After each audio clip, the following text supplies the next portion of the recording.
A blonde girl with eyes full of terror sat among the burning ruins, surrounded by fire on all sides. In the distance, screams could be heard. Someone was calling for Lady Raminia. She did not move, in shock from what was happening, and only prayed for someone to come to help. She closed her eyes and began to cry, covering her ears with her hands, trying to block out the sounds. A man stood in front of her, shielding her with his body. A black sheath with a sword hung on his hip. The girl looked at him, called him her father, and begged him to stop. The man gently ran his hand over her head, reassuring her that everything would be okay. He reminded her that he had promised to be her hero, and smiled warmly. She believed that her father could protect her. But behind her appeared a giant beast, resembling a cat, woven from electrical discharges and tongues of flame. The man grabbed the snout of the monster, who was reaching out to him affectionately, and pressed his face to its nose, while it rubbed itself against him in a friendly manner. Pulling away, they both assumed a fighting stance, looking up. On the opposite cliff stood a man in a short, tattered robe with a hood, looking more like a tramp. He called the young lady's father Wolf Middles, and mockingly claimed that he had received his power from another hero, whom he considered not a hero, but a pathetic imitation. With these words, the stranger burst into loud laughter. Wolf did not object. His face was hidden behind his long bangs, but anger was felt in every movement. He really did receive strength from his daughter, and he understood that calling himself a hero in such circumstances was empty words. The girl, hearing such words, was confused. The man tightened his grip on the sword. There was no other way to gain power, and no way back. After being pushed forward, all he could do was continue on, step by step. He followed the path of the legendary hero. The enemy was curious about what he would do, but for Wolf, the answer was obvious. He had only one goal left: achieve victory. He drew his sword and stepped between his daughter, who lay on the ground in fear, and the threat. A memory came to him. A woman lying on the ground, admitting that her days were numbered, and begging him to fulfill her last request, to take care of her child. He begged her not to die, because she didn't even have time to say the baby's name. The woman was silent. Her strength was leaving her. In his arms, a red-haired child was crying, and next to him stood a wicker basket with books. And suddenly, he heard the girl's name, Raminia. Thus began the story of an SSS-ranked adventurer. 15 years had passed. A dense forest stretched around. The man carefully made his way through the tangle of branches. Soon he spotted the plant he was looking for, a low grass with small fruits resembling berries. He picked it and placed it in the wicker basket hanging on his back. His name was Wolf Middles, and he was a low-ranking adventurer. He had started out as a 12-year-old, fighting monsters like goblins. But over time, he had reached his limit, while other young and talented adventurers had risen to unimaginable heights. He watched them with envy. Gradually, he stopped seeking dangerous adventures and began to earn a living by selling herbs and ore. His rank in the system was D, the third from the bottom. The classification was determined by intermediate tests that assessed skills as a whole. The ranks ranged from F and E to D, C, B, and A, with A being the highest and F the weakest. This rank was the culmination of his 15-year career. Returning to the two-story house, he picked up little Raminia. The girl happily greeted her father and hugged him back tightly. That very day, he took it from a dying woman after hearing the child's name. He didn't have time to ask whether it belonged to the mother or the daughter. The woman died, leaving behind only a few books and a little girl. Now the child sat on his lap in the street, holding an open book.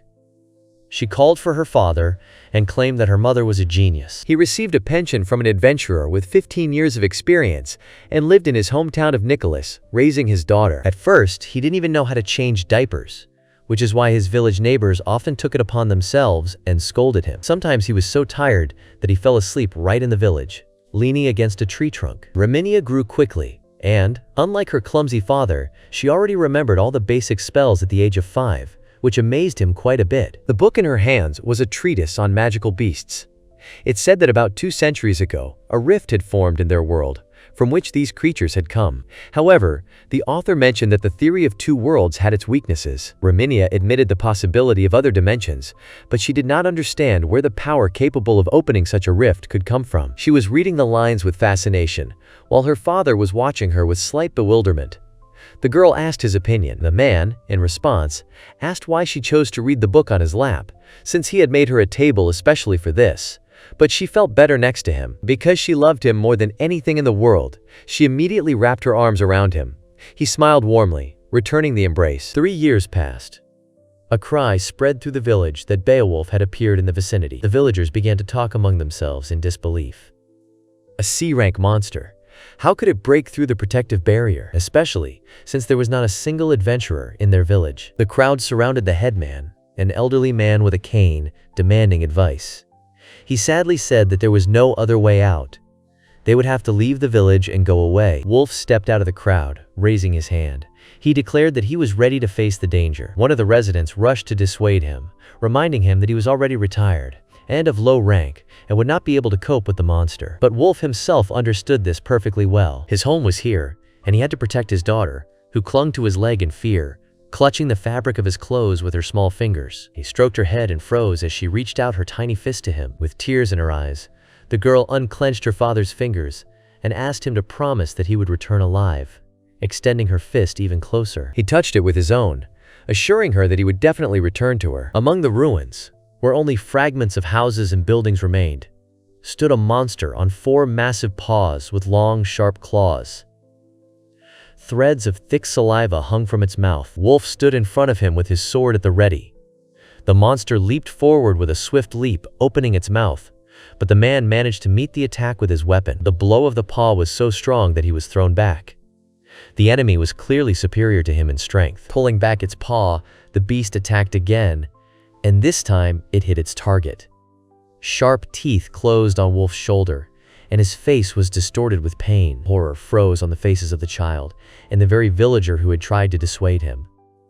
The girl covered her mouth with her hands, quietly calling for her father. Overcoming the pain, the man managed to plunge the blade from below into the monster's muzzle, piercing it through. But will he keep his promise? Sace mountains towered around him, and a mill could be seen in the distance. The adventurer was in a dangerous position. He was wounded and breathing heavily, but he believed that he could defeat the enemy. A townsman and his daughter were watching from the window of a neighboring house. She was praying with her hands folded and her eyes closed. A powerful swing of the tail knocked the sword out of Wolf's hands, and he flew to the side. The monster's huge paw pinned him to the ground, and the beast roared right in his face. The man had a plant in his hands that he had recently picked in the forest. It could help in the fight. Gathering his remaining strength, he struck the place where he had previously thrust the blade with his fist, holding the grass. The monster roared and brought down a blow with its tail, knocking all the air out of his chest. Wolf fell to the ground. The elder, who was watching the fight, looked at what was happening with amazement. He whispered that Wolf had succeeded. The monster, breathing heavily and drooling, sank to the ground, not daring to attack. It seemed that the move had worked. Wolf, raising his head, watched as the enemy, slowly leaning to the side, collapsed, dead. The villagers froze in disbelief. Raminia called for her father, who lay unconscious with his eyes closed. Later, the girl sat on a chair by his bed, looking at him anxiously, experimenting with herbs from a textbook, trying to make medicine, and even tried using magic. 10 days later, she fell asleep on a chair and felt someone stroking her head. The girl woke up instantly and saw her father smiling. He had finally come to his senses. She burst into tears of joy and hugged him tightly, begging him to forgive her. Then she said that when she grew up, she would marry him. Wolf laughed and said that it would be an honor for him. Then the girl said that she would become an adventurer to protect him. He was touched by this confession. He wondered if he could be a real hero to her and ran his hand through her hair. For her, there was no doubt, he definitely could. She placed her tiny palm on her father's open palm. 7 years passed. Wolf called Raminia. He said that it was time for her to go out. Raminia washed dishes in a wooden basin, controlling the water with magic. Her face reflected sadness. She did not want to go. But the time had come. The girl turned 15. Her father reminded them that they had discussed this issue more than once and made a decision for the sake of her future. She puffed out her cheeks, clearly disagreeing with his words, and ran up to him, wrapping her arms around him, clutching the fabric of his shirt. She did not want to leave him alone, fearing for him with all her heart. The wolf knew this and responded with a hug. But he was sure that they could manage, as long as she took care of herself. The girl demanded promises from him. Not to abuse alcohol, to eat meat and vegetables, not to forget to wash clothes. He nodded at every remark. I would be very happy if you subscribed to the channel, liked and wrote a comment, rating this manga on a scale from 1 to 10. Your opinion is very important to me. This will help me better understand what my audience is interested in, because you are really important to me. Feeling awkward when she even reminded him of the need to wash clothes every day. Tears began to shine in her eyes, and in conclusion she asked him not to take unnecessary risks. He looked at his daughter with tenderness and said that he was no less worried about her. She brushed away her tears, calming down a little. The villagers came out to see her off, waving after her. The carriage took her further and further from home. The girl looked out the back window as the landscape slowly disappeared over the horizon. He looked away, and she turned forward. The young man next to him closed his book and remarked that he was afraid that she would refuse to go to the royal capital. There were 3 days left to go. His name was Siri Vaught. He was a Class A mage from the Royal Academy. Says Siri had short blonde hair. He was dressed in a neat suit with a silk scarf around his neck. From that day on, he would be her advisor, and he intended to do his job with dignity. They shook hands. The girl assured him that she would fulfill his promise, because that was what her father wanted. Siri was surprised and asked if she was overly attached to her father. She indignantly denied this, although he remained of the same opinion. For her, Wolf was the only hero. He wanted to mention that he had heard about his father's past as an adventurer, but she interrupted, repeating that he was her hero, and therefore she protected him. Suddenly, as if she had caught some signal, Raminia loudly ordered the carriage to stop. The coachman pulled on the reins in confusion, grumbling discontentedly. The girl jumped to the ground, falling to her knees. She put her ear to the ground and told the coachman to take refuge in the carriage immediately. He hesitated, but Siri insisted that he trust the girl. The magician asked if she needed help. Ses Raminia answered affirmatively, and then asked if she could be considered his boss. Siri noted that officially she was still an ordinary citizen but promised to help. Rising to her feet, she covered her ears with her hands, and at that moment a huge monster burst out of the ground nearby, resembling a monstrous worm with 2 rows of sharp teeth and a round mouth. Its size was astonishing, and its scream thundered like a thunderclap. Siri watched this without panic, only noting the colossal size of the monster and the fact that they were stuck in the wilderness. He suggested retreating before the situation worsened, but Raminia, standing in front of the carriage, refused. She declared that she would burn the enemy with the flames of her magic. He could run away, forgetting about honor, but she was not going to retreat. With her power, the monster would fall. She stretched her arms forward, closed her eyes, and wished the monster to go to hell. The spell flared up. Red flame, apostle of expulsion. The stream of fire hit the enemy's mouth directly, causing a powerful explosion. The flames engulfed him entirely. Siri was shocked. It was a high-level spell, capable of turning the surrounding area into a scorched wasteland. He wondered how her body could withstand such power. She was an SS rank adventurer. There were only 2 people with that title in Strabal. With a triumphant smile, Raminia asked if they would continue on their way. But in this story, the main character was not she, but Wolf, an adventurer whose path to the rank of SS was just beginning. Sace Wolf walked out of the house in armor and with a sword at his side, slowly warming up before heading into the forest. His mornings began with practicing his sword strikes. This training was necessary to make up for the gaps in his skill that he had felt during the fight with the wolf 7 years ago. He also did not want Raminia to worry about him again. After finishing the exercise, he wiped the sweat from his forehead. As he continued on his way, Wolf noticed a woman he knew trying to fill a wooden bucket with water from a well. He approached Kina and offered to help. She accepted with gratitude, apologizing for the disturbance. He assured her that it was nothing, since the village was short of men's hands, and he was always ready to take on such work. He picked up the full bucket and carried it into the house. There, an elderly man was sitting on a chair, holding his back. It was Milo-san, who had torn it again. When he saw Wolf, he thanked him for helping his wife. He smiled and asked him to wait a minute. Taking the herbs he had gathered in the forest from his bag, Wolf mixed them in a bowl, preparing a healing ointment. When he was finished, he applied the mixture to the sore spot. Milo's face visibly brightened. He knew that Wolf's medicines worked quickly. The adventurer, smiling, asked not to overpraise him and left another portion in case the pain returned. Kina, smiling, brought in a heavy wooden box filled to the brim with potatoes. She said it was for Wolf-chan. He was embarrassed, asking her not to call him that. After all, he was already 42 years old. Milo agreed, and the men laughed. Later, Wolf was digging the ground with a gardening tool. A carriage drove by, and its driver was a young girl in a straw hat. She took it off and greeted him. It was Pedlera, an attractive, dark-skinned girl with dark, softly curly shoulder-length hair. She suggested that we look through her merchandise to see if there was anything interesting there. Wolf, laughing, refused, scratching the back of his head. But the merchant did not give in. She took a sword in a sheath from the cart and handed it to him. He understood that she was a good businessman, because she continued to insist on the purchase. Suddenly she noticed his own sword and noted that it looked worn. Only then did he remember that he hadn't removed the weapon since his morning training. He thanked her for her concern, but repeated that he had no means, so he would refuse. She sighed, smiled, and, returning to the coachman's seat, replied that she was heading to the capital through the eastern villages. Wolf reminded her that there were monsters in the east at this time of year. The girl shrugged, saying that they were just animals, and her old horse was still strong. She patted the animal's side to prove her point. After saying goodbye, she started the horses. Hearing footsteps to the side, she turned around and saw Wolf walking next to her. He explained that he wanted to walk her to the edge of the forest because he was worried. She was surprised, but noted that she could not pay him for the escort. He assured her that he simply wanted to make sure she was safe. They continued along the forest path. Wolf, accustomed to these places, noted the unusual silence. He knew that the noise of the cart easily attracted monsters. Suddenly, a sense of foreboding seemed to pierce him. He shouted that someone was nearby and drew his sword. Something moved in the bushes, and the next moment a wolf jumped out.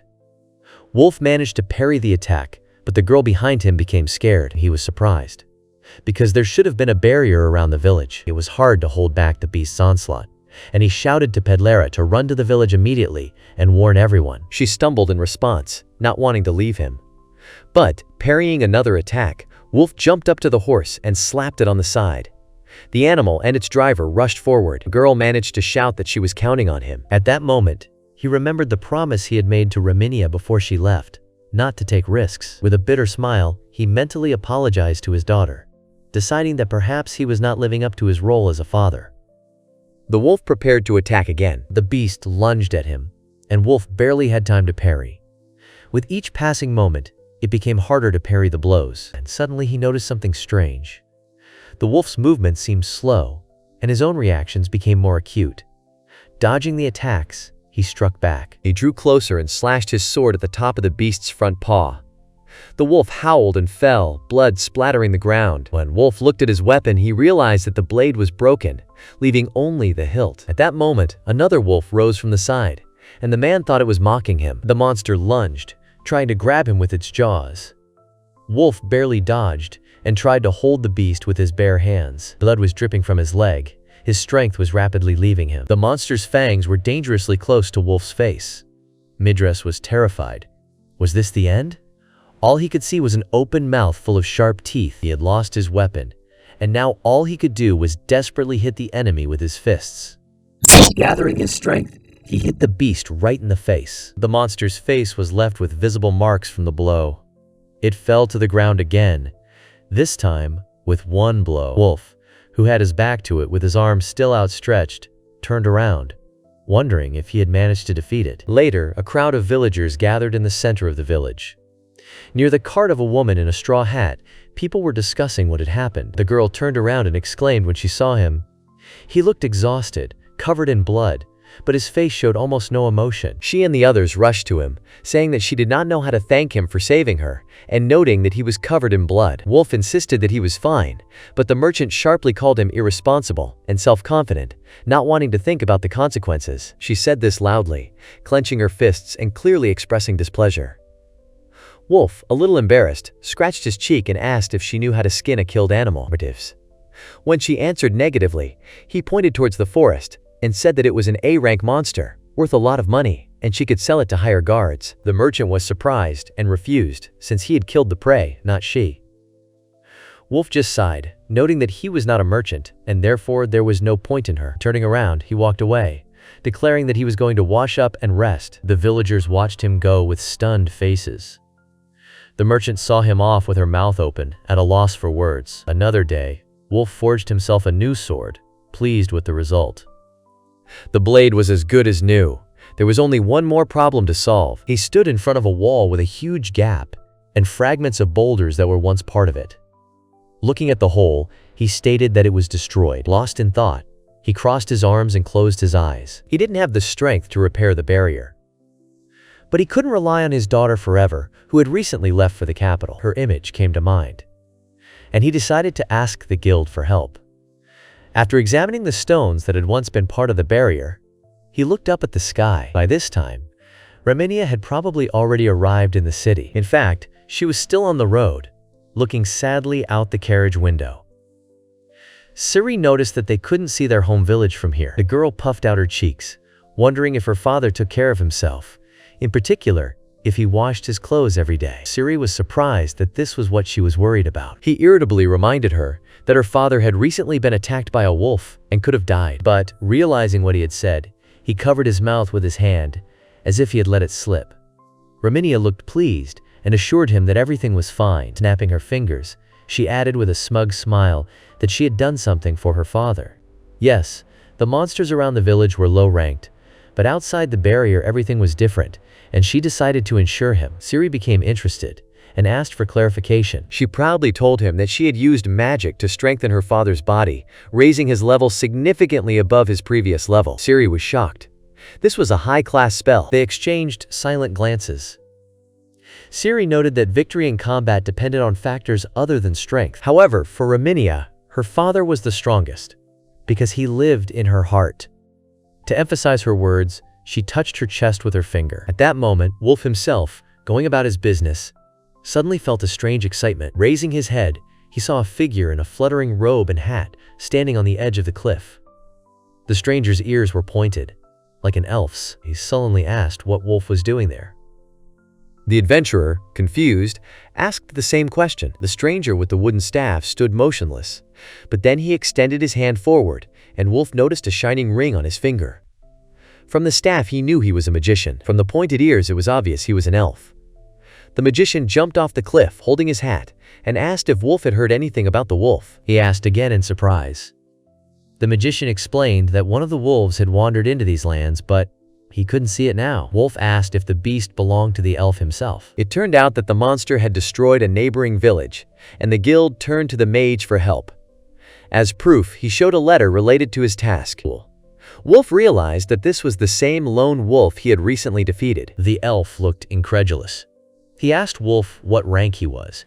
He replied that he was a D-rank adventurer.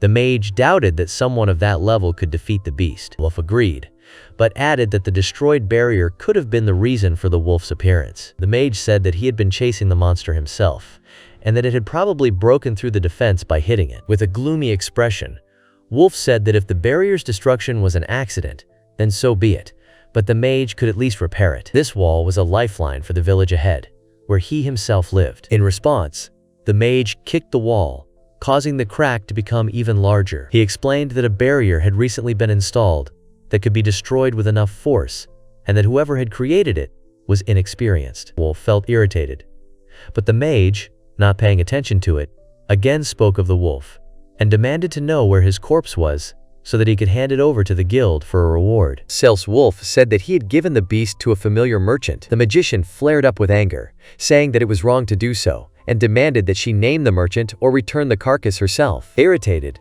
Wolf firmly refused. They stood opposite each other.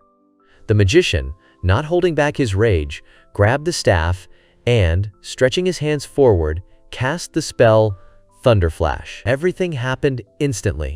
Dozens of thundered spheres flew at Wolf, exploding with deafening force next to him. The mage grinned contentedly, confident of success, but soon froze, seeing the adventurer alive and unharmed in a cloud of dust. Then he released a whole swarm of lightning bolts, using the skill Thunder Arrows, sending them at incredible speed. However, not a single blow reached its target.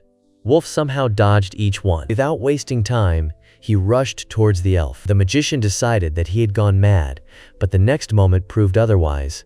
The blade cut the elf's shoulder, and he screamed, clutching the wound with his healthy hand.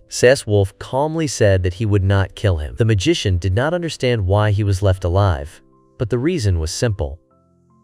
The adventurer did not kill without extreme necessity, and from the ring on his finger he understood that he had a family.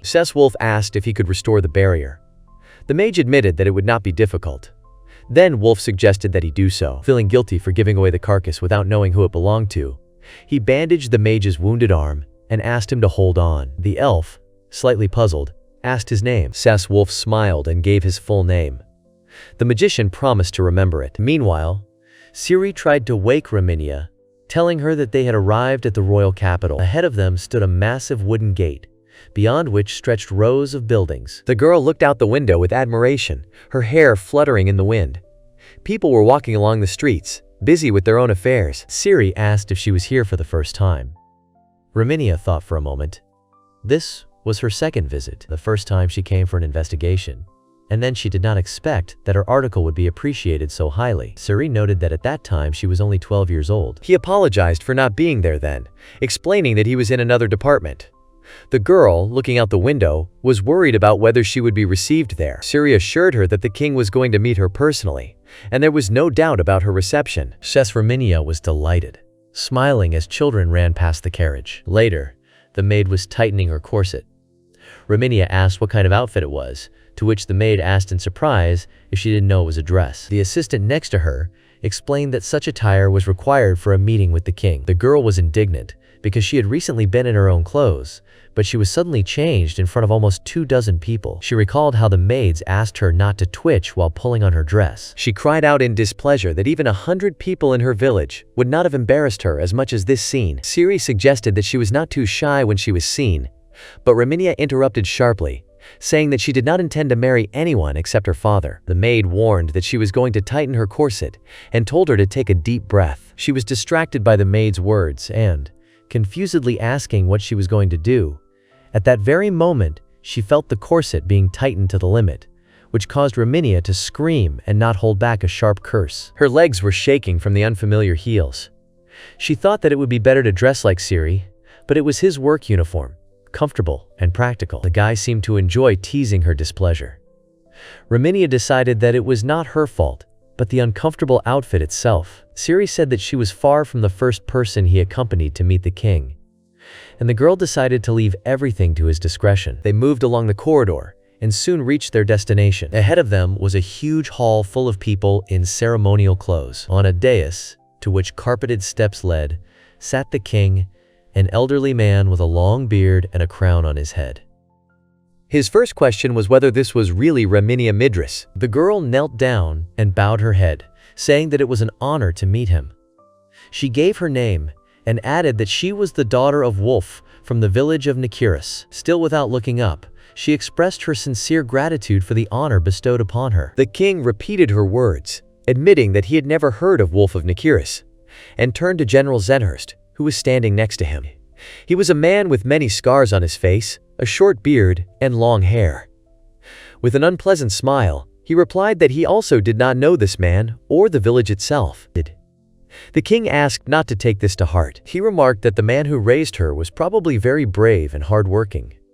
However, Zenhurst intervened, stating that he most likely raised a mountain monkey. With a disdainful grin, he added that, as the second great hero, he had come all this way just to take a look at the little girl, in whom, in his opinion, a fraud could be hiding. Raminia was shocked by such contempt, and Siri could not restrain his indignation and loudly reminded that she was officially recognized as a great hero. The girl turned to His Majesty, and the hall instantly fell silent, turning its attention to her. She offered the king to personally verify her power and asked him to give her a chance.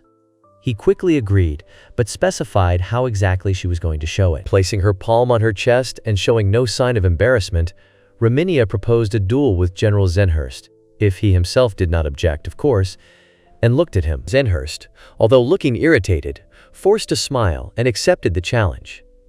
The king approved, stating that he would watch their fight with interest. Clenching her fists, Raminia confidently warned that she would make him rue the day he called her a fraud.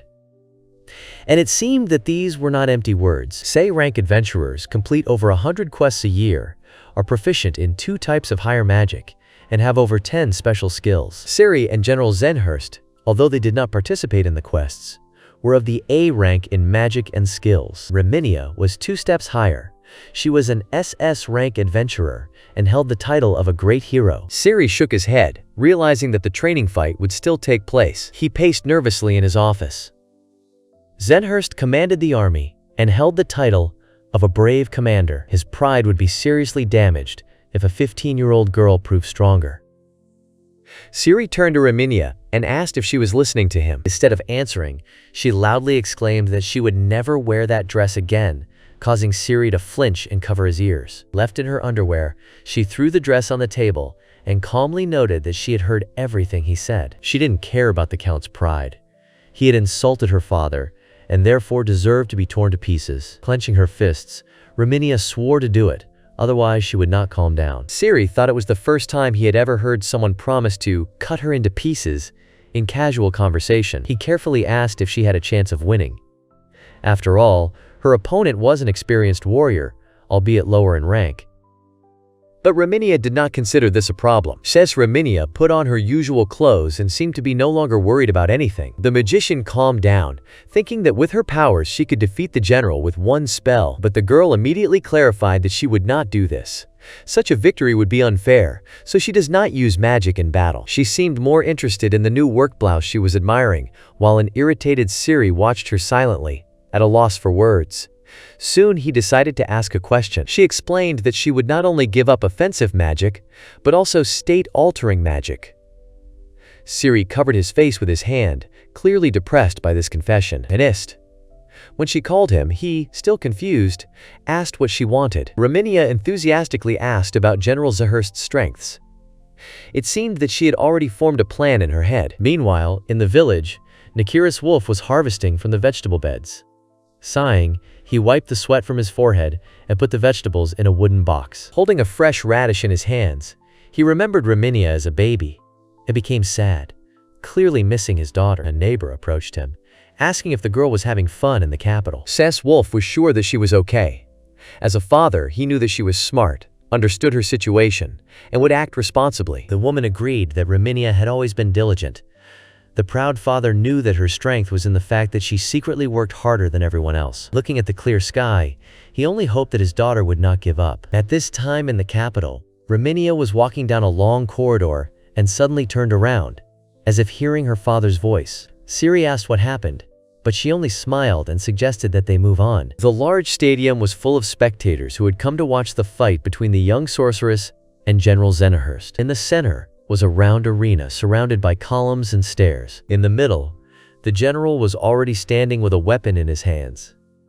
It was a staff with a sharp metal tip, like a sword. The crowd greeted him with shouts, but suddenly became quiet when they saw Raminia come out with a wooden sword. It seemed she was going to fight him in close combat. The general was irritated and asked why she needed a sword, since she was a mage.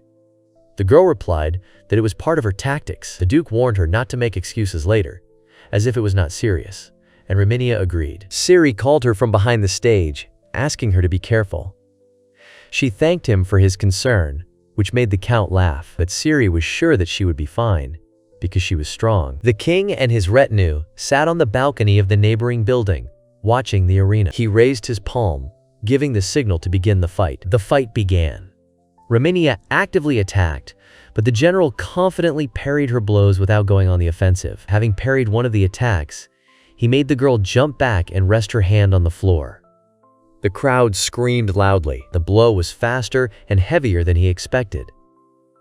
It became clear that she was not a newbie. Closing his eyes, he took a deep breath. Opening them, the general rushed forward, trying to strike, but Raminia deftly dodged. He brought down a series of quick attacks on her, but she managed to parry them. Siri, watching the fight, was worried and encouraged the girl, shouting for her to try harder. The general retreated a few steps. He mentally acknowledged that she was a worthy opponent, but still believed that the fight was nearing its end. Siri loudly warned Raminia that the Count was going on the offensive. The general used a continuous, deadly combination, creating 4 copies of himself. They all attacked the girl, and it seemed that the blows reached their target, but she remained unharmed. The general was confused. She had avoided all his attacks, although she was a magician and also a very young girl. Raminia rushed forward again, preparing to strike, and he took a stance, preparing to defend. Suddenly, she repeated his own technique, creating 4 clones with a continuous deadly attack, and managed to injure him. Zedhurst collapsed, exhausted, and Raminia stood in the center of the arena with a proud posture. The crowd erupted in cheers, welcoming her victory. She turned around and saw the king approaching. The monarch praised her, calling the fight an excellent result, and wished her to continue to serve the good of the state. Raminia dropped to one knee and assured that for Reincarnation's sake, she would continue her work and research. As she came down from the stage, Ciri ran up to her, hugged her, and exclaimed that it was incredible. She admitted that she was a little nervous, and thanked him for his advice before the fight. Without it, the outcome might have been different. Meanwhile, the two men were helping the general up. Zenhurst looked angry and confused. Raminia turned to him, noting that his technique could be even more dangerous if he added a fifth strike. Just take half a step back to make an additional lunge. She even offered to teach him, which shocked everyone present. The general, still amazed that she not only copied his technique, but also tried to improve it, asked who taught her fencing. The girl replied that her father had taught her this. Zenhurst asked her to name him, and she said, Nicholas Wolf, adding that it was worth remembering. He nodded in agreement. From behind, Ciri noticed that it was good that she decided not to cut him into pieces. Raminia agreed, adding that now the general would remember her father's name. Ciri noted that she really loved him very much. She confirmed this with a smile. Meanwhile, working in the beds next to his neighbor, Wolf sneezed, as if in response to the frequent mentions of himself. Meanwhile, a dragon was hovering over the mountain ranges and landed on one of the ledges. There were many similar creatures around it, all of them guarding a huge egg. When the shell began to crack, the dragon's attention focused on it. At the same time, in the village, Wolf returned from the forest with a full bag of herbs, deciding that that was enough for today. Many medicines could be made from this supply. Already entering the village, he turned around. There was noise coming from there. The inhabitants had gathered at one place, and Wolf, pushing forward, expected to see traders. But in front of him was a mage on horseback, the same one he had met not long ago. The elf noticed the adventurer, said something to the girl on the next horse, and they headed straight towards him. Stopping, the girl asked if he was Wolf Midris. He was silent, looking at her. And only when she repeated the question did he apologize and confirm that it was him. The girl dismounted and noted that her subordinate had caused him trouble last week. The magician, hearing this, stood with his head down, taking off his hat. The girl, together with her companions, bowed deeply, asking for forgiveness. Wolf, embarrassed, asked her to stop. What happened was already in the past and nothing terrible had happened. He added that thanks to the help of the magician, it was possible to restore the protective barrier. But the girl did not agree, claiming that the fault lies with her as the leader, and she asks to accept her apology. Realizing that she would not back down, Wolf agreed and asked her to raise her head, after which he asked her name. Smiling and placing her hand on her chest, she introduced herself as Anri Rogue Rifilas, leader of the Blue Dragonfly Squad. Wolf asked if she belonged to the glorious Rifilas family. One of her companions confirmed this with pride. The third of her companions, a knight named Rikimat, added that Lady Ansari was a relative of King Murad of Rexenia and the eldest daughter of the Duke, the head of the Rifilas family. Wolf admitted with confusion that she was a princess. It took him a moment to realize what had been said, and he quickly bowed, apologizing for his behavior. Henri, a little embarrassed, said that it was not necessary. Turning to her knight, she asked if the name Midrise reminded him of anything familiar. The mage thoughtfully replied that a girl with that last name had recently received the title of a great hero, and it seemed that she lived in that village. The princess asked if Wolf was her father. He confirmed that Raminia was his daughter. Henri laughed, noting that it was now clear why the mage Dallas, who served their family, could not cope with him. Ser Henri, taking his wrist with both hands, looked at him expectantly and said that she would very much like to receive some lessons from him. After some time, the princess stood in a fighting stance, clutching a thick wooden stick in her hands instead of a sword. Opposite her stood Wolf, equally puzzled, with the same stick. He asked the knight what the Blue Dragonfly was. He explained that it was a self-defense squad. Henri added that due to the remoteness of the villages from the city where the guild was located, their group exterminated monsters on their own. After warming up, she called Mr. Wolf and offered to fight without embarrassment. He looked awkward. He could not fight the princess seriously. The plan was simple: give in a little, and then stay away. The elf standing next to him lowered his raised palm, giving the signal to begin. They stood facing each other, pointing their sticks like swords. This was difficult for Wolf, and he tried to think of a way out of the situation. Lost in thought, he didn't notice how the princess was close. Her movements were precise, her blows were quick and accurate. As soon as he repelled the attack, she went on the offensive again. She had to take some blows on herself. She clearly had a lot of experience. Her opponent turned out to be strong. The knight, sitting on the stump with a lazy expression, shouted to Wolf that he forgot to warn him. The princess is a B-rank adventurer, so it is dangerous to underestimate her. A satisfied smile flashed across his face. Wolf would have liked to point out that such things should be said in advance, but there was no time. There was no point in holding back against a strong opponent. Henri didn't look tired. By stepping back and opening herself up, she unwittingly gave him a chance, and Wolf rushed to attack. But she managed to dodge, leaving him at a disadvantage. Once on the side, the princess raised her stick above her head. Her blows were as calculated as her defense. She warned him to get ready and swung. Wolf momentarily sank into memories. How little Raminia, having defeated him in a training fight, asked why he had given in. Lying on the ground, he had denied it, saying that she was simply strong. The girl had then exclaimed that her father should not lose to anyone. He smiled and asked her not to say stupid things. But for her, he was a hero who was obliged to win always. Hugging her, he promised that he would not lose, and she in response asked him to try harder. Returning to the present moment, Wolf sharply parried the blow, although it seemed that the outcome was already predetermined. Henri was surprised. He struck back with such force that he knocked the stick out of her hands. The fight was over. He immediately ran to her, worried that she had been injured. The princess, with a blush on her face, looked at him, which confused him. Coming closer, she called out his name. Then, suddenly grabbing his hands, she asked him to marry her. He asked loudly in surprise, not believing his ears. A man named Hero Ra Grifalas stood in front of the mirror, assessing his impeccable appearance. He wore an expensive, elegant suit and strict rectangular glasses. He smoothed his neat mustache with his fingers. Caril owned about 15% of the territory of the Kingdom of Rexenia, headed the ducal house of Rifalas, oversaw agriculture, and managed 2 mines. As a very busy man, he was used to planning every minute. When a servant approached him with the intention of discussing business with his allies, the Duke raised his hand, interrupting him. He said that the conversation would have to be postponed. Today he was finally having dinner with his daughter. After all, he also needed to rest sometimes. At the table, the princess confessed to her father that there was a man she wanted to marry and asked him to meet him. The Duke, hearing this, choked, and a sip of wine spilled to the side. Shocked, he abruptly declared that he did not agree to such a wedding. Henri, in response, reproached him for refusing without even meeting the chosen one, and warned that she could harbor a grudge against her father. It seemed to have worked. The man, having toned down his harshness, asked to tell him more. He started by asking about his name, but it meant nothing to him. Then the Duke asked about his rank. The princess calmly replied that he was a D rank, although already retired, but very strong. Hearing about the pension, Kyril felt a cold sweat running down his back and asked about his age. Henri, not seeing the trick, calmly said, "About 42.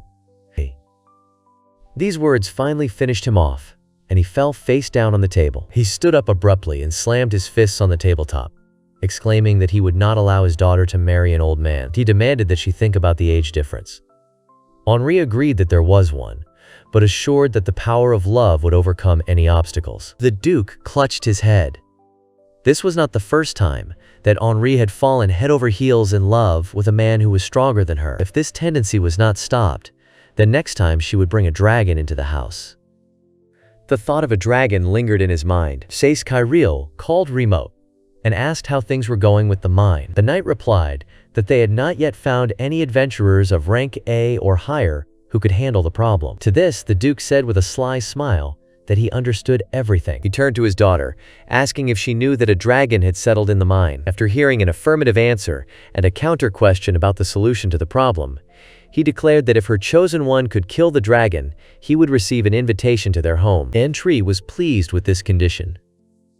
The Duke was sure that this wolf would hardly cope with the dragon. Later, the trio, the princess, the magician, and the knight, were riding. The magician, understanding the essence of the plan, still asked how she was going to bring Wolf to the dragon. For Henri, this was not difficult. She was sure that he would agree. The magician objected.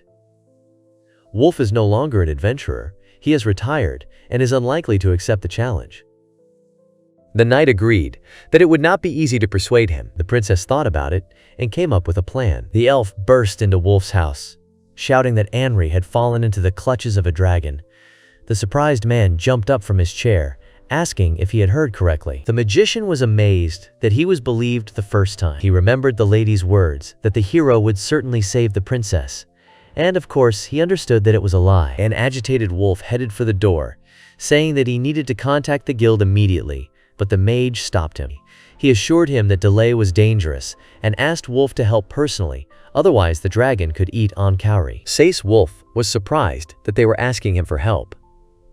The knight who entered the house added that there was no one stronger than him in the area and begged him to help. Nicholas looked at the men who bowed their heads in supplication and decided that he would do everything in his power. The magician and the knight, however, were already thinking about how they would demand a raise in salary for such a task. The trio settled into cover, and Wolf surveyed the area through binoculars.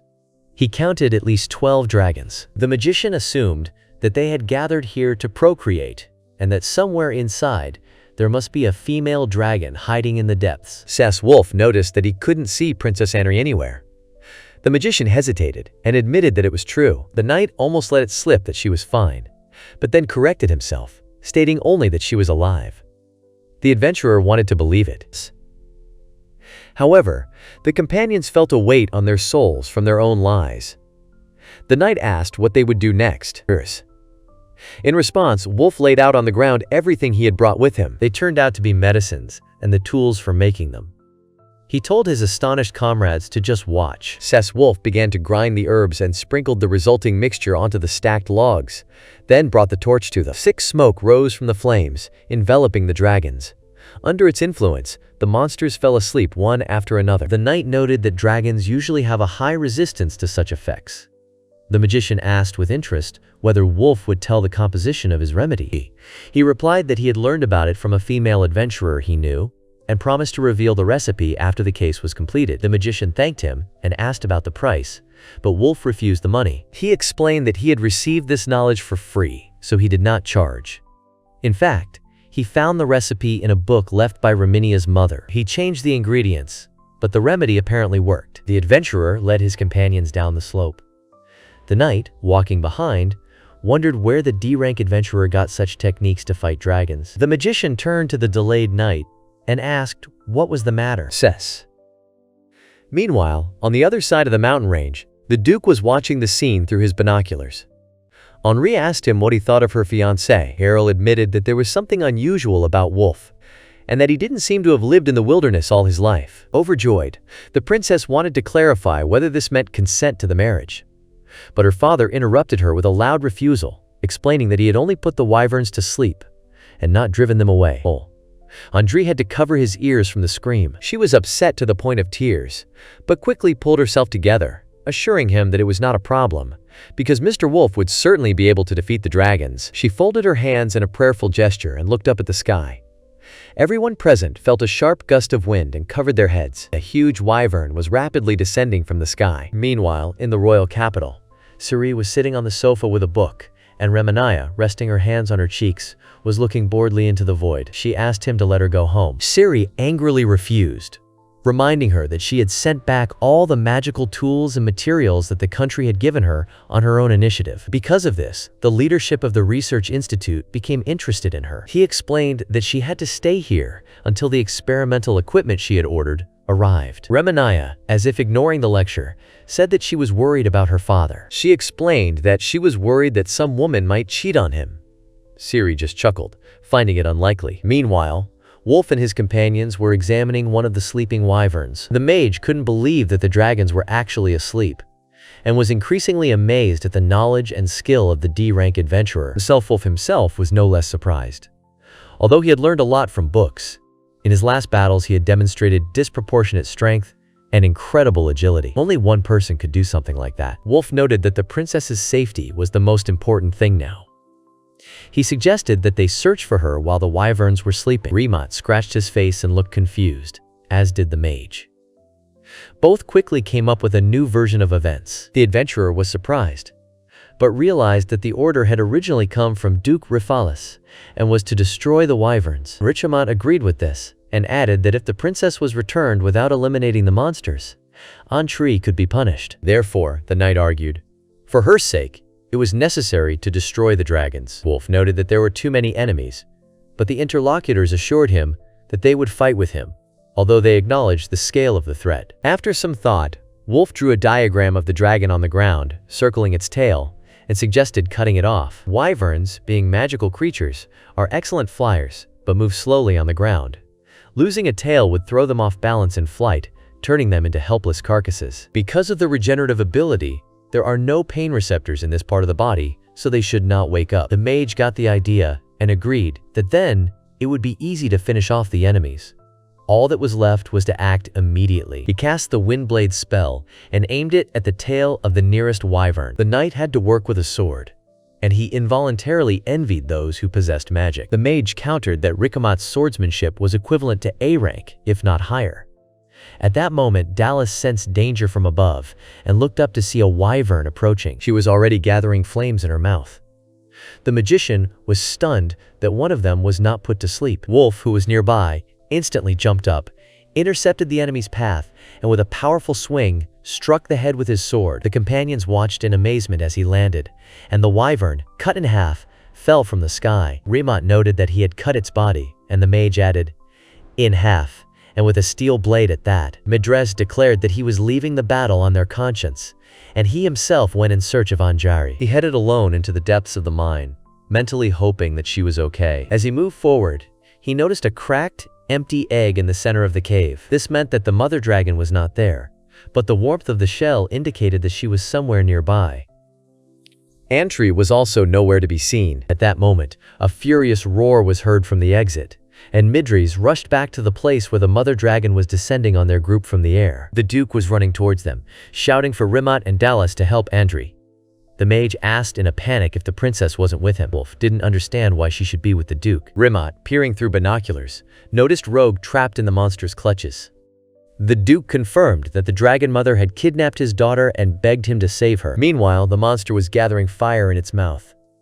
The companions ordered the Duke to move away. The mage erected a windshield, but the spell only partially dampened the attack and did not save everyone. Dallas asked if the Duke, who was sitting on the ground, was okay. The knight gloomily noted that without an A-rank warrior, they were doomed. Then Wolf stepped forward, telling Rainmont that he would distract the dragon while he pulled out the princess. He advised attacking the tail with magic, so that even such a huge opponent would lose his balance. The mage agreed to try. The Duke reminded him that Wolf was only a D-rank adventurer. He replied that it was an honor for him to fight under the Grand Duke, and assured them that they would definitely save Lady Henri. He asked to entrust them with the fate of his daughter. With a powerful leap, Wolf found himself in front of the dragoness and struck her on the head with his sword. But the monster survived and tried to grab him with its mouth. The mage below managed to release a spell, striking the mother dragon. The enraged monster attempted to spit flames towards Dallas, but Wolf charged again, striking, causing his sword to crack and break. He was taken aback for a moment, but quickly came to his senses and plunged the blade's fragment straight into the enemy's head. The monster loosened its paws in pain, releasing the princess. She fell down, but Remus managed to catch her while the Duke watched in shock. The knight landed softly with Antri in his arms not far from Wolf and, amazed, asked Midras who he was. Meanwhile, in the capital, Reminia, who had fallen asleep at her desk, suddenly woke up screaming. She had dreamed that her father was in danger. Vout, not paying attention to her words, only ordered her to stop sleeping at her desk, because her shift was not over yet. The girl begged Siri to let her go home, assuring her that something must have happened to her mother. He reminded her that before leaving she had carefully strengthened her father's abilities, and nothing would happen to him.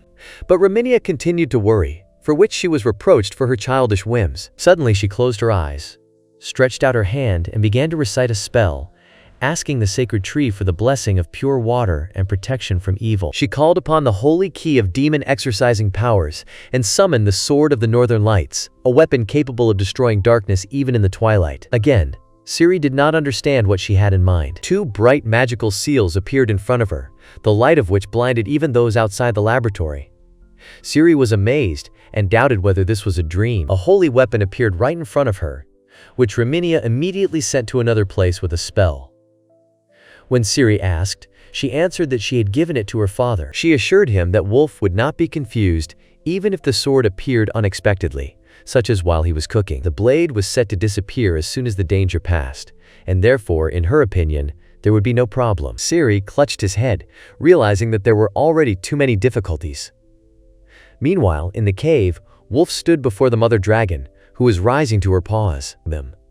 The magician was amazed at how she was able to move after receiving wounds. With a broken weapon, the adventurer could not deliver a fatal blow. But at that moment, a blinding light flashed in front of him, and the very same sword appeared in the air. He did not understand where it came from, but he immediately realized that with its help, he could bring the fight to the end. Taking the weapon by the handle, he noted that it was stronger than copper, but at the same time light as a feather. He began to guess that before him was a holy blade, and doubted whether it was a miracle or the care of his daughter. However, one thing was certain.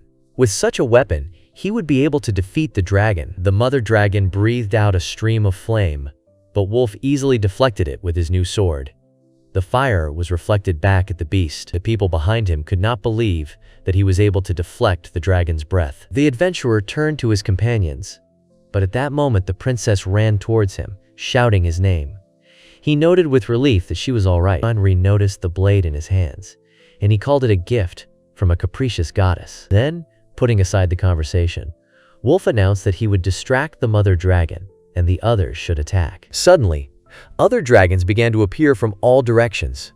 The noise must have woken them up, but they were all tailless, which deprived them of their previous speed. The mage summoned the windshield. The princess pulled out her family sword and, passing by Wolf, told him not to worry, assuring him that they would deal with the rest of the enemies. Raising her blade up, she gave the order for everyone to advance to cover Wolf. The Duke loudly demanded that the adventurer show how he would slay the mother dragon. Ses Wolf asked with a slight smile to trust him. Sesh Rimini sat on the sofa and happily ate fried corn kernels, ground and fried in oil. Siri entered the office, apologizing for disturbing her.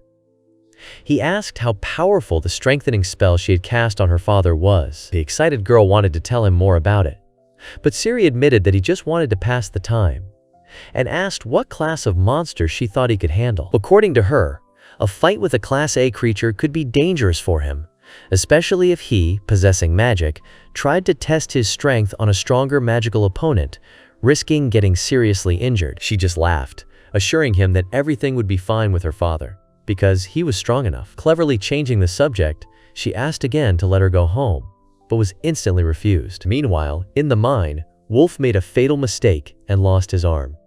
Everyone froze in horror, realizing that one wrong move had cost them a terrible price. The Class A opponent was too strong. The princess rushed towards him, shouting his name, but her path was blocked by new dragons, who surrounded her along with the magician and the knight. The threat hung over everyone, and she could no longer reach Wolf. The man's eyes were darkening. He was losing too much blood, clutching the stump of his injured arm. But he was not going to give in. For Henri, Rimat, Dallas, the Duke, and most of all for his daughter and the promise he had made to her, he had to rise up. It is not yet time for him to die. With a furious cry, he released his inner power, and a blinding light enveloped everything around him. Before everyone's eyes, his wounded arm was restored. The knight thought in amazement that he was immortal. The mage explained that this was a temporary regeneration, a spell usually intended for gradual healing. But complete restoration of the limb was a rare case. Wolf looked at the new hand with a slight smile, realizing that his daughter had clearly overdone it in her care. He clenched his fingers into a fist, feeling his strength return. Now he was ready to fight again. The dragon breathed out a stream of flame, but Wolf easily dodged it, pointed his blade forward, and jumped straight for the monster's mouth. He remembered the previous mistake, when the battle cry paralyzed his movement, and was determined not to repeat it. Seisek. Activating acceleration, he delivered a series of quick and precise blows to the enemy. The monster roared even louder than before, preparing for a decisive dash. But Wolf was already ready to deliver his final blow. The powerful swing came down with such force that the clouds above the mine were dispersed by the explosions. Wolf stood, breathing heavily, in front of the defeated dragon, and the sword in his hands began to dissolve in the air. The princess ran up and hugged him tightly. She met his gaze, and he was stunned. In front of everyone, she said that she knew about his victory, and kissed him on the cheek. The adventurer did not fully understand what was happening, and the sun was already rising over the liberated mountains. Says later, Wolf walked up the stairs of the mansion, amazed by the luxury around him. Sparkling crystal chandeliers, impeccable cleanliness, a portrait of the Grand Duke here. He remembered that the invitation here was a reward for defeating the dragons. As he prepared for the meeting, he wanted to look dignified, but the difference in their status was obvious. It was felt even in the servants' behavior. Lost in thought, he suddenly realized that he had forgotten to change his underwear. The butler called out to him, suggesting that he come in and rest. Wolf was led into a huge bathhouse with vases of plants, a waterfall, and a stone statue of a lion towering over the hall. The space was so large that it reminded him of the public baths of the capital, where he had been before, but there it was always crowded and noisy. Here, however, there was peace and quiet. For him, such luxury was a priceless reward for the trials he had passed. He sank into the hot water, closed his eyes, and allowed himself to relax completely. Unnoticed, another person entered the bath. A voice called him from behind the steam, and turning around, he saw Lady Henri, wrapped only in a towel that barely concealed her figure. The man's gaze involuntarily widened, and he quickly turned away. The princess, without embarrassment, declared that she had come to wash his back, which confused him even more, since such a thing was completely unbecoming of her position. However, the girl insisted, asking if she would disturb him.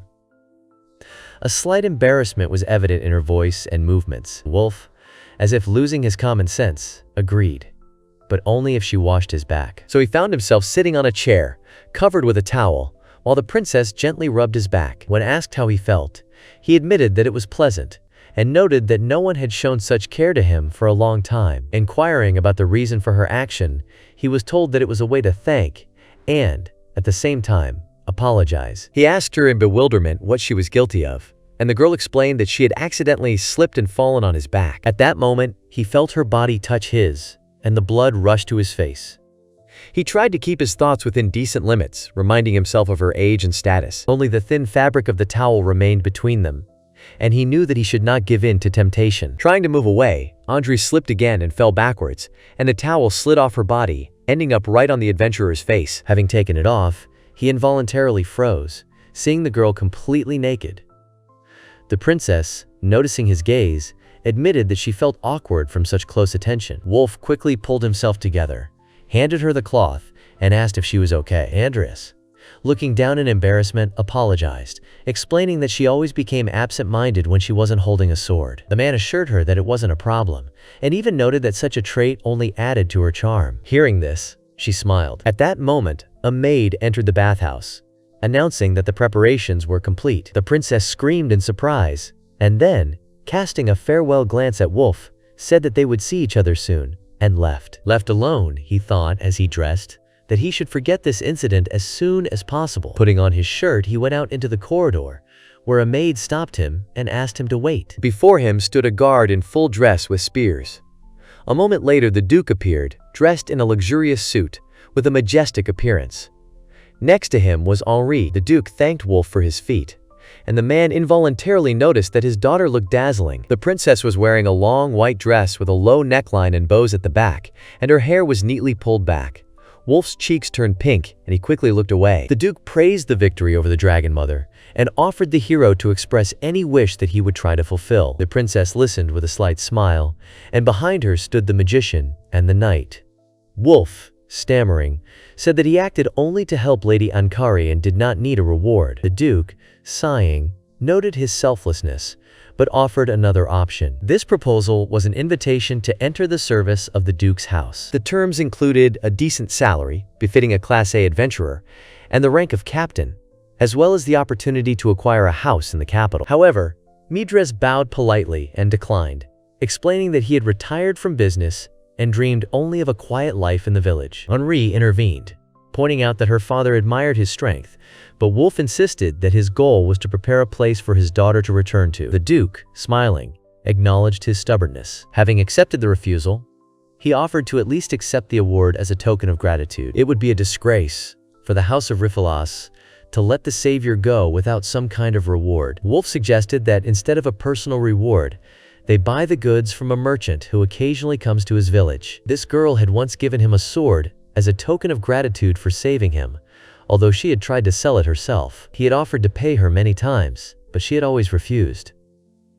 The Duke was struck by how important the well-being and happiness of those around her were to Wolfkive. The man, however, believed that his request would be refused. However, the Duke, coughing slightly into his hand, assured him in a restrained manner that if that was his wish, he would fulfill it. The goods would be bought at the highest price. Snapping his fingers, he gave a sign to the magician and the knight, and they bowed their heads in silence. The Duke added that one day the world would learn of his power, and then there would be those who would be eager to use it, or ask for help even more insistently than he did. He was curious to see what Wolf would do in such a situation. He made this his task until the next meeting, offering to take the princess with him if he wanted. The words threw the adventurer into confusion. Henri, looking down, approached him and admitted that he should know the truth. Wolf repeated her confession that the condition for approving the marriage was the elimination of the dragon in the mine, and the story of the kidnapping of the princess was a fabrication to lure him in. The girl, feeling guilty, asked for forgiveness. She saw him raise his hand and closed her eyes as if expecting a blow. Instead, Wolf gently placed his hand on her head, telling her that the most important thing was that she was okay. Lying was bad, but she apologized, and that was enough for him. Her eyes glistened with tears at the words. She folded her arms across her chest and stood with her head bowed. Henri admitted that she would like to meet again. Wolf replied that if she ever passed through his village, she should definitely drop in for a visit. However, he warned her that he lived modestly and that she should not expect a luxurious reception. The girl promised with a smile that she would definitely come. In the village of Nikiris, Wolf woke up and yawned. After defeating the dragon and visiting the Duke, he had rested for 3 days, recuperating. Stretching, he muttered that old age was no joy and decided to see how things were going in the garden. He made himself breakfast, put on his shirt and tightened his belt. He slapped his face and walked out of the house and noticed a crowd gathered in one place. He assumed that someone had arrived. The guess turned out to be correct. Among the people there was a princess holding a hammer in her hands. Noticing Wolf, she immediately ran up. It turned out that there was a magician and a knight nearby, busy building a house. Seish Midris, surprised, asked if they had really decided to move to the village. The magician explained that it would be the base of their blue dragonfly squad, from where they would be able to protect neighboring settlements. The knight added that after returning home, they decided that it would be more effective. The princess's father told her to follow Mr. Wolf's example and learn from him. The villagers, hearing about the squad's intentions, expressed joy, because now they would be able to feel safe. Henri, coming closer, took Wolf by the hand and smiled warmly, saying that she was counting on his support. He, embarrassed, scratched the back of his head, and his cheeks turned pink again.